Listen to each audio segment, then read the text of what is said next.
Tonight on KGW News, there's this shattered glass everywhere. Livelihoods in shambles after an explosion tears through a food cart pod. I have put everything I have in my whole life into it.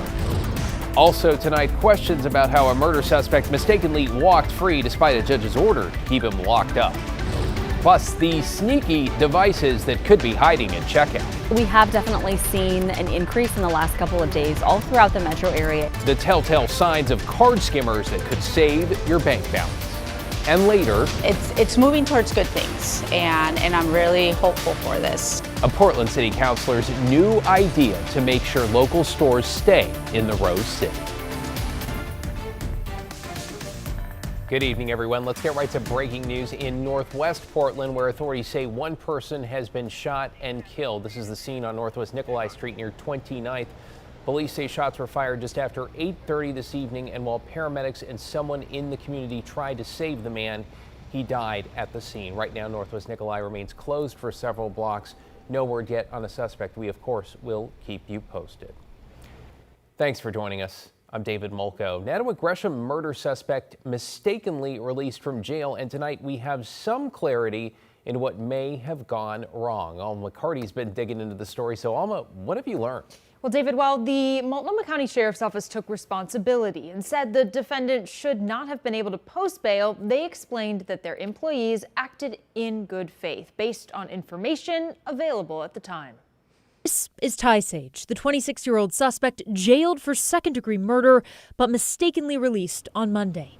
Based on a preliminary review, the Multnomah County Sheriff's Office says employees tried to get clarification on an initial release order signed September 17th, which showed both that release was denied, but also that bail was set to $5,000. A judge ordered Sage stay behind bars after prosecutors presented evidence during a hearing last week. In a statement, the communications director for the Sheriff's Office wrote, in part, "We are committed to conducting a review of the incident to have a full understanding of what occurred and to identify improvements that can be made in our communications with the court and the Sheriff's Office." Sage was arrested in May of this year after being accused in a 2021 murder. He was taken into custody in Coos County, years after the deadly shooting in Gresham that injured 2 and killed 15-year-old Logan Ivy. According to court documents, this was a drug deal gone wrong, with Sage and another suspect also trying to buy guns from the victim. The Sheriff's Office says the priority now is finding Sage, and they're asking anyone with information about where he might be to call them. David? Thanks, Alma. I appreciate your reporting on that tonight. To get you caught up on tonight's other headlines, a 5-year-old girl has apparently drowned in Fairview Lake. Sheriff's deputies say they responded just before 11:30 this morning to reports of a child in the water. First responders at the scene and at the hospital tried to revive the girl, but she did not survive. No word on the exact circumstances that led up to that suspected drowning. In Northeast Portland, one man is dead after a shooting late last night. Police say they found a man suffering from gunshot wounds at Northeast 102nd and Sandy and that he died at the scene. His name has not yet been released and no word from police on any suspects. And a former guest at a Newport motel is now facing criminal charges after he allegedly used hidden cameras to spy on other guests. Officers responded to the Holiday Inn Express in the South Beach area last week after reports of suspicious activity. Investigators say 39-year-old Sabin McKinnon of Montana placed small cameras under doors and then watched other people live on his phone. Police allege he's been doing this at hotels in several states and possibly recording people for years.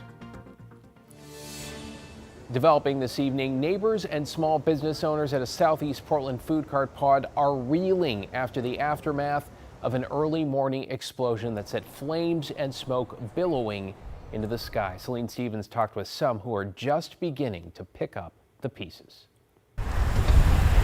It's tragic for the people whose carts were lost and the owners of the property. The Springwater Cart Park in Southeast Portland was the scene of a fiery explosion Tuesday morning, as seen in this video.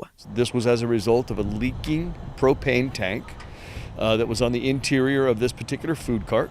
It filled the interior until the ratio got right in that explosive limit and hit a fuel source. And what you see is this giant explosion. According to investigators, 8 carts were damaged and 2 buildings.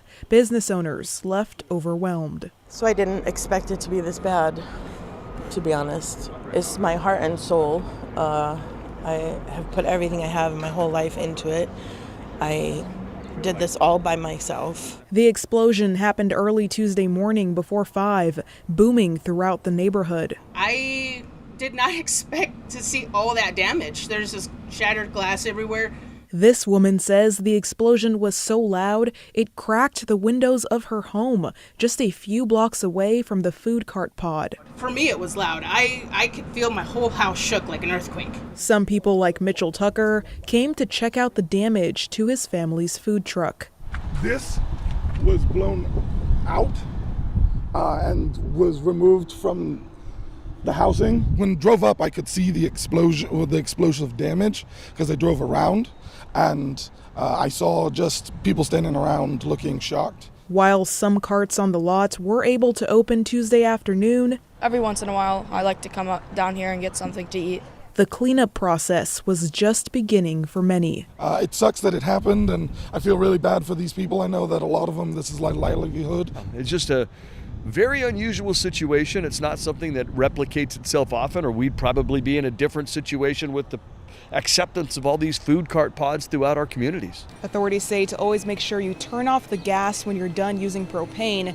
Now, the Multnomah County Health Department says that propane tanks are inspected by the fire marshal. The health department says they last came out to do their own inspection of this pod at the end of April, and no violations were found. In Southeast Portland, Celine Stevens, KGW News.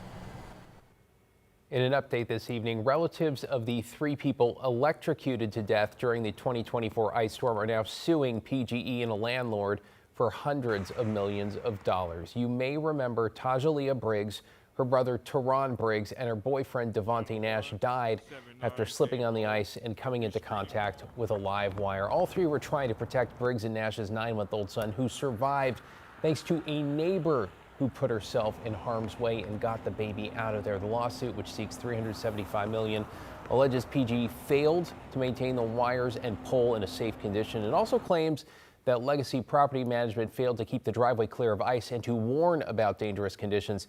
PG says it does not comment on pending litigation. We also reached out to the landlord, but haven't heard back.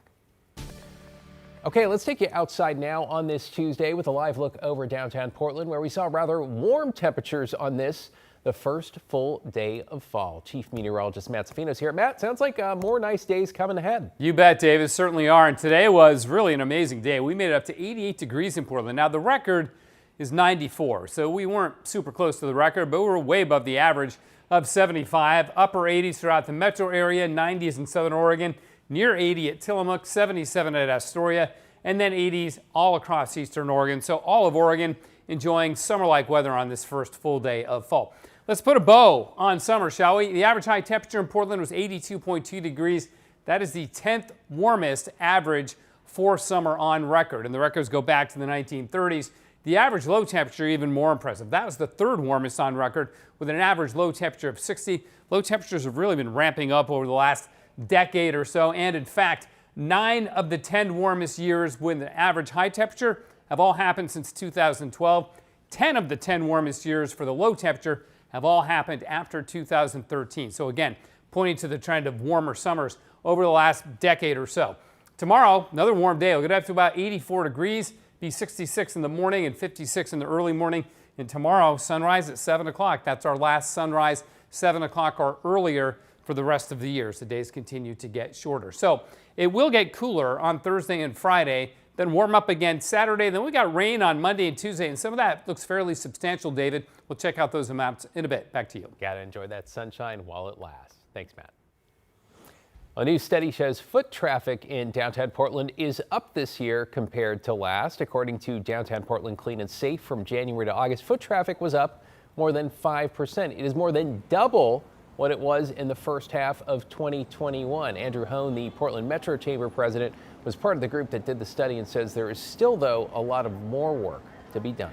Well, I don't think anyone should be spiking the football or putting up these numbers on their refrigerators at home.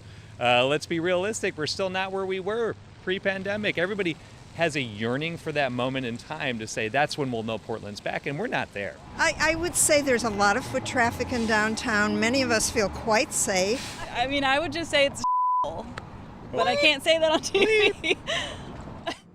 Well, she just did. The study also showed special events like the Rose Festival are playing a big role in bringing people back. Meanwhile, Portland City Councilor Dan Ryan has come up with a new plan to help local businesses stay and thrive. The resolution, which just passed at a committee, would create new systems to track and respond to vacant storefronts. The goal is to get different city departments to work together to keep businesses in Portland. And while some owners we spoke with were skeptical, others say in theory they like the idea. I'm excited to see what happens, because, this affects me, this affects my neighbors and other people who love downtown. I want to make sure this is a priority. I want to make sure that we put this up to the top of the list.